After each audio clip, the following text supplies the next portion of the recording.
Destroy.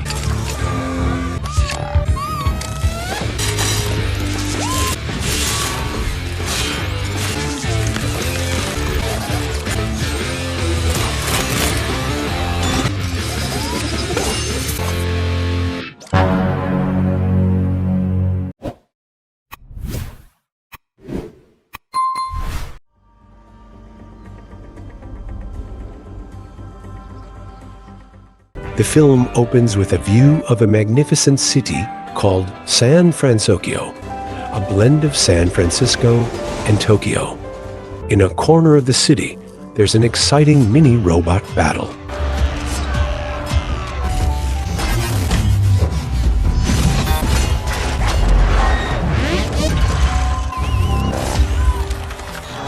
The fight is won by Yama with his robot named Little Yama, and he wins the wagering money.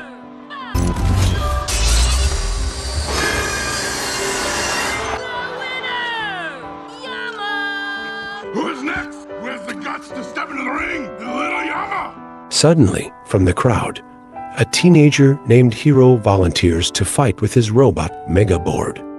At first, Hiro is laughed at and told to go home. However, because he is able to pay the wagering money, Yama agrees to fight. Prepare your bot, Zero.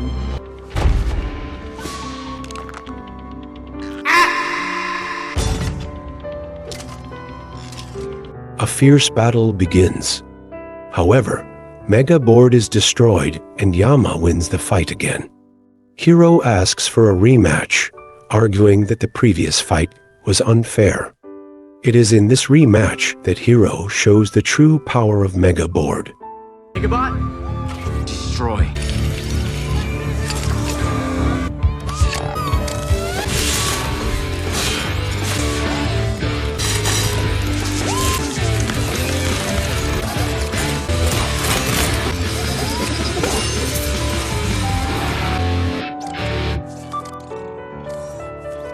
I'm as surprised as you are. Beginner's luck. Yama gets angry and snatches Mega Board from Hiro. Luckily, Tadashi, Hiro's brother, comes to the rescue. They escape while Mega Board beats up Yama. It is revealed that Hiro is a genius. He even finished high school at the age of 13. In an attempt to escape, Hiro and Tadashi are intercepted by a police patrol. They are arrested and put in a cell. However, they are released a short time later by Aunt Cass, who has been taking care of them. Upon arriving home, Hiro immediately went to the computer to search for other illegal robot fights. Tadashi scolded him and tried to stop him, but Hiro didn't care. Tadashi then decided to follow Hiro to the robot betting location. It turned out that Tadashi took Hiro to the San Fransokyo Institute of Technology, where Tadashi was studying. The reason was to get something. Tadashi invited Hiro to enter his campus to show the atmosphere of the campus and introduce Hiro to his friends at their robot club. Gogo Tomago is a tomboyish girl who is passionate about machines and speed. Meanwhile, Wasabi, one of her famous research results, is a plasma knife that can cut through anything with ease. Honey Lemon is a smart and creative girl. She likes to mix chemicals to create new and more innovative chemical reactions.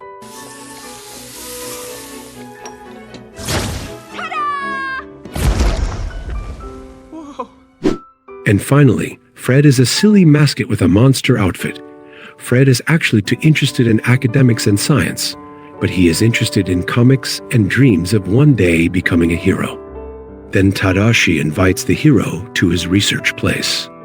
There, suddenly, Tadashi deliberately makes the hero scream and feel pain in his arm. Unexpectedly, the hero's scream triggers the mechanism in the red box. The box opens by itself, and from inside the box emerges a large white robot. The robot then introduced itself as Baymax, a personal health assistant created by Tadashi. The red box contained Baymax, a personal health companion robot or nurse robot. Baymax would react when someone cried out in pain. Baymax examined Hiro and found a bruise on his arm. The primary ingredient is bacitracin. Not bad. You've done some serious coding on this thing, huh? He explained that Baymax is a health companion robot programmed with over 10,000 medical procedures in a chip implanted in the upper left chest. Unlike other robots, Baymax is made of a comfortable flannel material that can be hugged. Baymax will stop his treatment until the person being treated expresses satisfaction with his service. While they were engrossed in conversation, a man suddenly interrupted them. He was Professor Robert Callahan, the inventor of the magnetic system and robotics laws.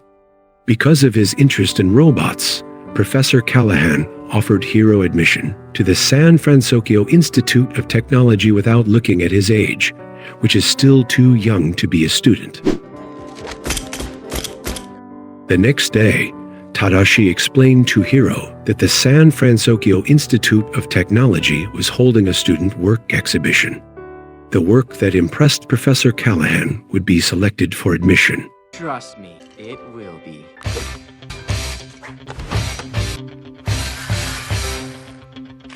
Because it was difficult to think of an idea to create, Tadashi lifted Hiro upside down so he could get a fresher idea.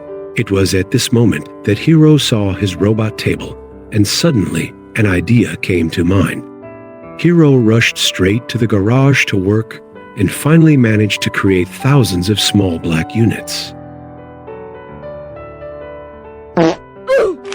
Long story short, the day they had been waiting for arrived. Okay, photo. Everybody say Hiro! On stage, Hiro presented the control device on his head, then took out and showed the small black object from his jacket pocket.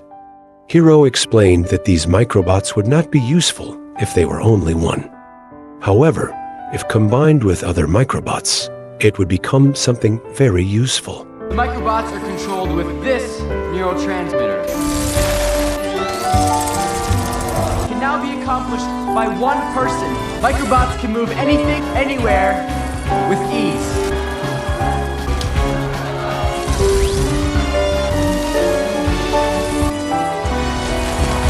Microbots! Hiro's explanation attracted the attention of the exhibition visitors and made them start to gather around the stage. Everyone who witnessed Hiro's presentation was amazed, including Alistair Cray, a famous boss in his city. After the presentation, Mr. Cray approached Hiro to see his work and wanted the microbots to be in his factory. However, before Hiro had a chance to accept Mr. Cray's offer, Professor Callahan came and asked Mr. Cray to return Hiro's microbot. After Mr. Cray left, Professor Callahan gave Hiro an envelope containing an application form to become a student at the San Fransokyo Institute of Technology. As they were about to celebrate his success on his accepted invention, there was suddenly a big explosion in the exhibition building.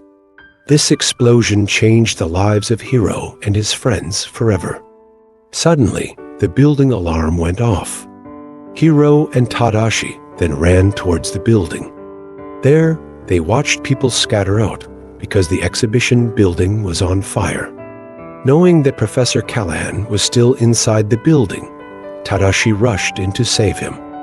However, the building exploded after Tadashi entered it, and he died in the incident. Are you okay? Yeah, I'm okay, but Professor Callahan's still in there. Tadashi, no! Callahan's in there. Someone has to help.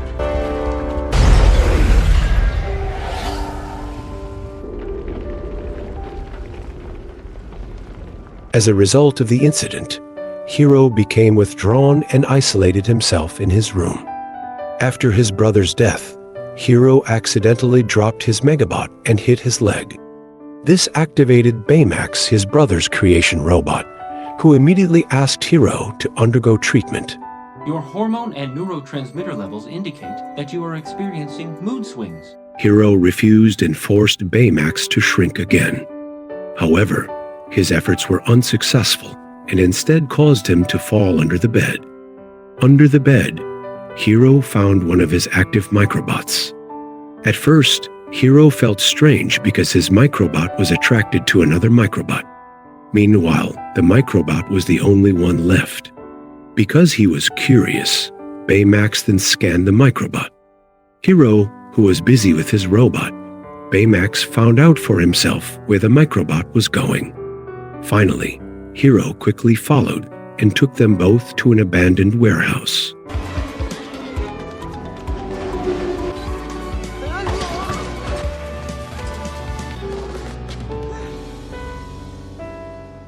There, they found someone who was multiplying his microbots in large numbers. When they were about to investigate, suddenly someone activated and controlled all the microbots to attack Hiro and Baymax.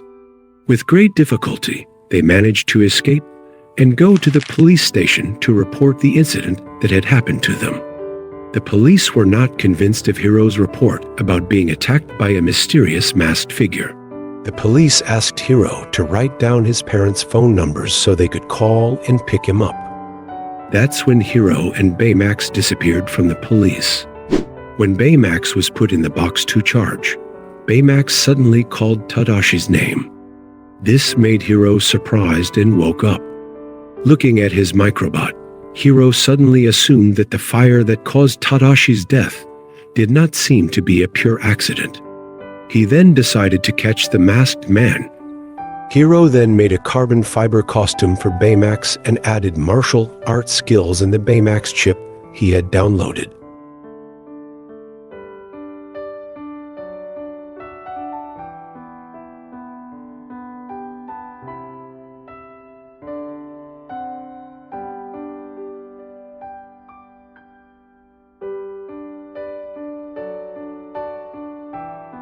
Feeling that Baymax was ready, Punch this.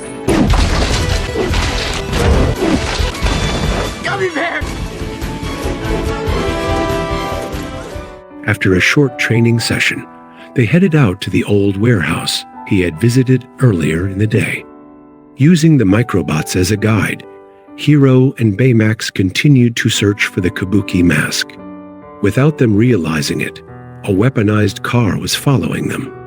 Then a shadow appeared from the sea, and the kabuki mask was clearly seen carrying an object with a swallow symbol. Baymax reacted, but Hiro was surprised by the presence of his friends who had been following him all along. The kabuki mask then appeared holding a container, which shocked Hiro and his friends. Hiro told his friends to leave and then asked Baymax to catch the kabuki mask. However, what Hiro had hoped for did not happen. Baymax instead appeared floating from the sky. They decided to flee. The kabuki mask continued to chase them. Suddenly, Wasabi stopped his car for no reason. Why are we stopped? The light's red! There are no red lights in a car chase! Their frustration was uncontainable when Wasabi turned on his turn signal. Gogo then took over the wheel because he was annoyed with Wasabi for being too obedient to traffic rules at a critical time like this. After being trapped from the siege of his microbots, they finally managed to escape, but fell into the sea. Baymax immediately rescued them and pulled them up in a wet and cold state. The 6 friends finally arrived at Fred's house. Fred. Ba-la-la-la. Technically it belongs to my parents. You gotta be kidding me. I think this would be the weirdest thing I've seen today. Hiro then showed his friends a picture of the swallow he had seen earlier and asked if anyone knew the symbol. Fred theorized that the kabuki mask was Mr. Cray, because he was the one who had always wanted his microbots. However, Hiro was still not sure. In the midst of their confusion, Baymax said that the person had blood type AB. Hiro then had the idea of upgrading his friends by making superhero costumes and their own weapons. Honey Lemon was given a weapon in the form of balls filled with chemicals. Gogo with her disc stain.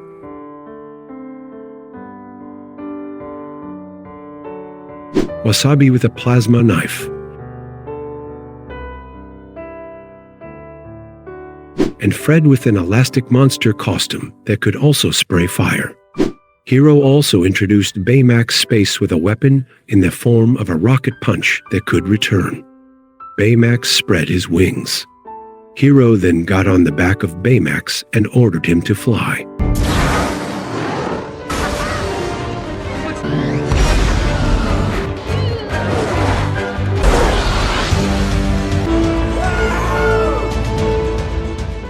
Hiro asked Baymax to activate his super sensors. Baymax scanned the entire city and its surroundings. He easily found a match and pointed to an island across the way. Hiro and his friends decided to head for the island. They landed at a building site that had been sealed off by the government.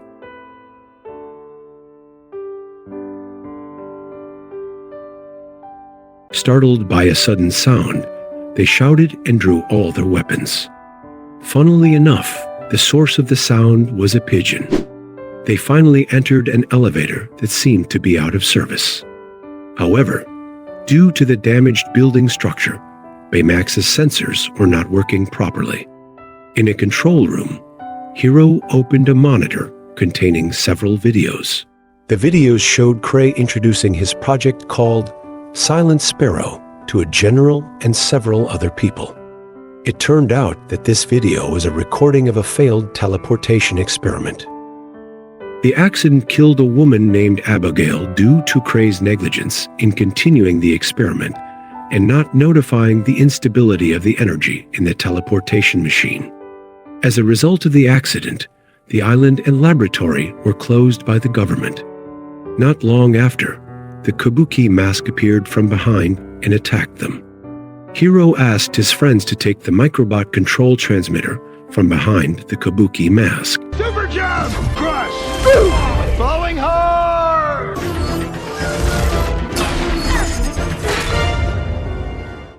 Their hard work paid off. After Hiro knocked down his enemy and made his mask fall off, he immediately took it. It turned out that the person behind the mask was Professor Callahan. He survived the fire after Hiro's microbots were stolen by him. Knowing that Tadashi died in vain, Hiro was angry and ordered Baymax to kill Professor Callahan. Hiro then opened the access port and took Baymax's care chip, throwing it. This turned Baymax into a killing machine that targeted Professor Callahan. Hiro's friends immediately tried to stop Baymax, but failed repeatedly. In the end, Honey Lemon managed to insert Baymax's care chip and bring him back to normal. Professor Callahan immediately took the Kabuki mask that had fallen from Hiro's hands and ran away with Hiro's microbots. Hiro was angry and disappointed with his friends. He and Baymax immediately went home to repair Baymax's damaged scanner sensor. After repairing Baymax's scanner, Hiro tried to open his care chip again, but Baymax blocked it. Baymax tried to calm Hiro down by showing a video of Tadashi's repeated failed tests on Baymax. Tadashi kept trying until he finally succeeded. Seeing Tadashi's efforts in creating Baymax, Hiro realized that killing Professor Callahan was not what Tadashi wanted. Hiro's friends finally came and promised Hiro to help catch Professor Callahan the right way. Next, Honey Lemon showed them again the video they hadn't finished watching in the lab earlier. In the video, they finally learned that the test pilot who was trapped and became a victim of the teleportation portal was Professor Callaghan's daughter. They concluded that Professor Callahan wanted to get revenge on Cray for his daughter's death. On a bright morning, Cray was seen giving a speech at the opening of his factory in a building. However, not long after, thousands of microbots suddenly appeared from the top of the building. This made the guests scatter. Professor Callahan controlled the microbots, then captured Cray and brought the transportation machine to the top of the building to be put together and reactivated so that the teleportation portal opened. Slowly, the objects around it were sucked into the portal. Professor Callahan did this as a form of revenge in the same way as his son, who was sucked into the portal.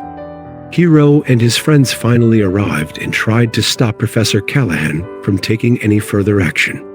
Because of the burning revenge for losing his daughter, the professor didn't care about Hiro and immediately attacked them.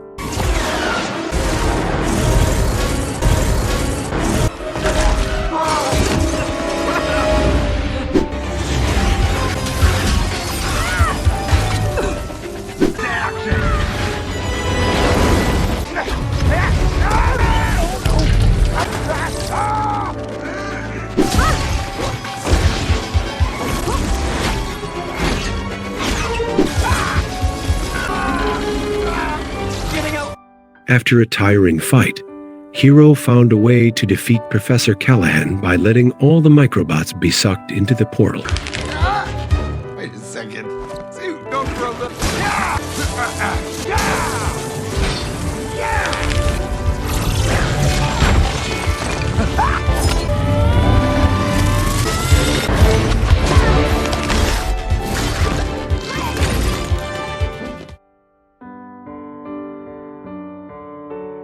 Lemon finally threw her chemical ball and Fred sprayed fire, creating a lot of smoke and limiting the professor's vision. This made Professor Callahan unaware that Hiro was destroying the microbots from below so that they could all be sucked into the portal. Hammerfist. This and now! Baymax easily took the kabuki mask and destroyed it, so that all the microbots could no longer be controlled. The teleportation machine fell and hit the ground, but it was still active and continued to suck in the objects around it. Hiro then asked Cray how to stop the machine. However, the machine could not be stopped because its magnetic field retainer was damaged. Baymax then pointed towards the portal and detected signs of life from Abigail, Professor Callahan's daughter. Hiro decided to enter the portal with Baymax to search for and rescue Abigail. Sure enough, Abigail was inside and appeared to be fast asleep. They both tried to get out.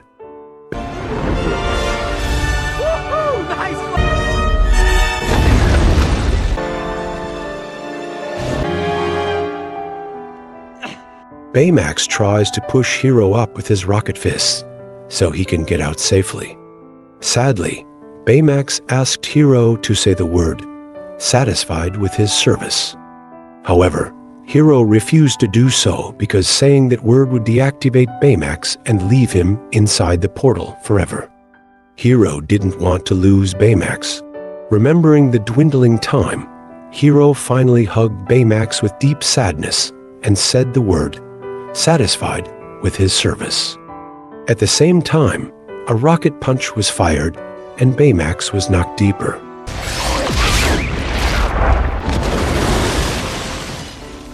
An ambulance arrived to treat Abigail, who had regained consciousness, and took her to the hospital. Meanwhile, Professor Callahan was arrested by the police to face the consequences of his actions. Because of their heroic actions, Hiro and his friends made headlines on TV. In short, one afternoon in Tadashi's study, Hiro took out Baymax's rocket figurine and saw something inside it. It turned out to be Baymax's care chip, which contained all the personalities Tadashi had created. With the care chip, Hiro recreated Baymax. With bated breath, Baymax finally activated and greeted Hiro again. Clubbed and armed with their superhero costumes, Hiro Hamada, Baymax, and his friends were finally able to protect the public in the hope of fulfilling Tadashi's wish to help others. The movie ends.